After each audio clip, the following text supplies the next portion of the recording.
Domenica et Andrés arrivent à Espejo de Luna en pleine célébration de Pedro. Andrés se présente comme son représentant. Elle exige la libération des zones.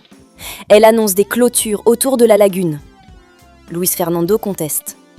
Mercedes confirme que la lagune appartient à leur famille. Pedro réalise, encore une fois, sa célébration est ruinée. Luis Fernando part chercher son propre titre. 2 titres, 2 certitudes, et une vérité que personne ne connaît encore. Sauf peut-être Prudencio, et Mercedes qui échange des regards avec lui. Les différences entre les 2 documents sont analysées. L'un établit les limites à la lagune et au nord. L'autre présente une délimitation différente. L'avocat prévient. Cette dispute peut durer des années. Domenica dit qu'elle est prête à aller jusqu'au bout. Luis Fernando ironise. Il espère qu'elle n'agira pas encore hors de la loi. Andrés réprimande Domenica en privé.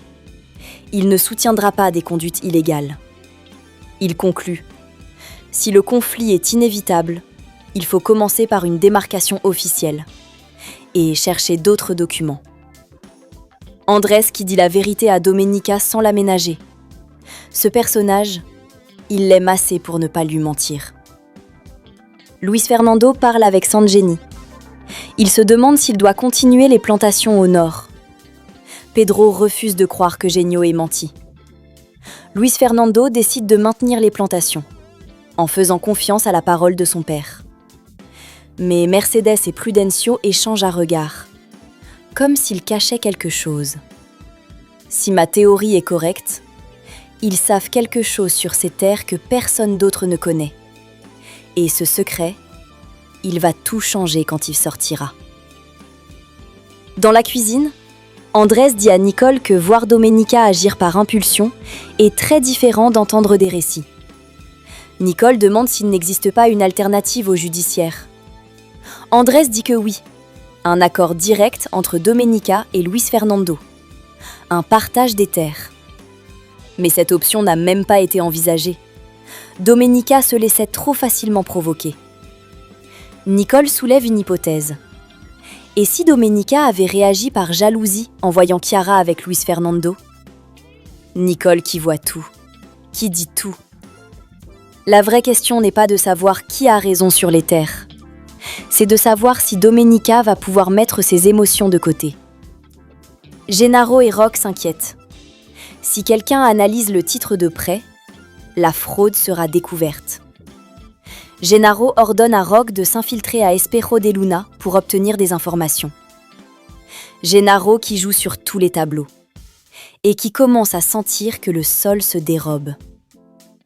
Nicole dit à Domenica qu'une amitié pourrait encore naître avec Luis Fernando.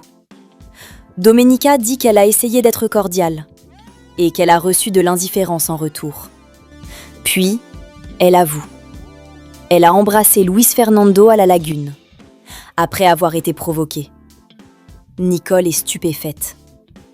Domenica révèle que Luis Fernando l'a aussi embrassée, que pendant un instant, tout s'est arrêté. Mais comme toujours, ils ont fini par se disputer. Nicole suggère de vrais sentiments. Domenica rejette l'idée. Et Nieves, caché, entend tout. Nieves qui écoute. Le secret qui vient de changer de main. La vraie question, jusqu'où cette information va voyager ? Luis Fernando examine Chiara. Une légère tension musculaire. Il refuse d'être payé. Chiara mentionne que Domenica essaie de lui prendre ses terres. Il dit que ça n'arrivera pas. Elle dit qu'elle regretterait s'il partait. Il révèle qu'il veut rester et ouvrir un cabinet pour la communauté. En partant, Chiara lui donne un baiser suggestif sur la joue. Chiara qui pose ses lèvres là où ses calculs l'amènent. Pas des sentiments, une stratégie. Nieves révèle à Gennaro que Domenica et Luis Fernando se sont embrassés. Le secret que Domenica n'avait dit qu'à Nicole, déjà dans les mains de Gennaro. Et Gennaro qui apprend ça, il ne va pas rester les bras croisés. Chiara trouve Gennaro de mauvaise humeur. Elle provoque. Elle dit qu'elle vient de voir un médecin qui vaut vraiment la peine. Gennaro révèle qu'il sait que Luis Fernando a embrassé Domenica. Chiara réplique que Domenica ne s'intéresserait jamais à quelqu'un comme lui. Il l'insulte. Elle lui donne une gifle. Et elle dit quelque chose de glaçant. Cette fois, Domenica va lui prendre l'homme qu'elle a choisi. Chiara qui déclare la guerre à Domenica. Pas pour l'argent cette fois, par jalousie et par blessure. Ces deux motivations ensemble, elles sont bien plus dangereuses que n'importe quel plan froid. Luis Fernando dit à Mercedes qu'il a remarqué son regard avec Prudencio.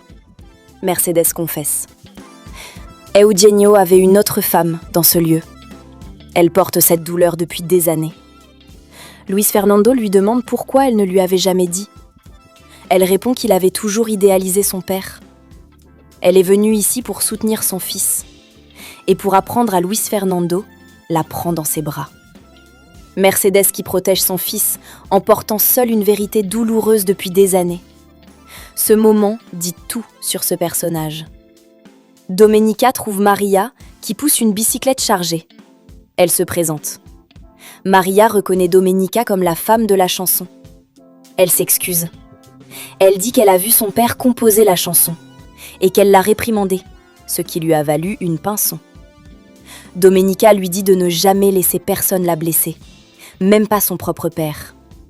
Maria répond que, dans Santa Teresa, les femmes n'ont ni voix ni place. Domenica acquiesce et dit que ça doit changer. Maria lui avoue qu'elle l'admire, qu'elle veut lui ressembler pour conquérir le respect. Cette jeune fille qui voit en Domenica une force, au moment même où Domenica croit tout avoir perdu. Ce moment, il m'a vraiment arrêtée. Maria confie à Domenica son rêve de faire médecine. Son père refuse. Il croit que son destin se résume au mariage. Domenica propose d'intervenir. Maria refuse. Elle craint des représailles sur sa mère. Et elle révèle quelque chose de plus dur. Son père bat sa mère. Domenica est choquée. Elle dit que c'est un crime. Maria explique que personne ne parle. Sa mère est financièrement dépendante. Elle n'a nulle part où aller. Maria fait un appel. Pas une confrontation directe. Une solution qui protège toutes les femmes du village. Domenica est venue ici pour se cacher, pour se reconstruire seule. Et cette jeune fille vient de lui donner une raison de se battre pour quelque chose qui dépasse ses propres blessures. Personnellement, je pense que Maria va devenir l'un des personnages les plus importants de toute la suite. Rendez-vous tout de suite pour l'épisode 13. Gennaro qui sait pour les baisers. Chiara qui a déclaré la guerre. Le faux titre qui attend d'être analysé. Et Maria qui a demandé de l'aide à la seule femme du village qui ne demande la permission à personne. Santa Teresa della Mort. Elle n'a encore rien vu de Domenica Montero. Et la vraie version d'elle, elle est sur le point d'arriver.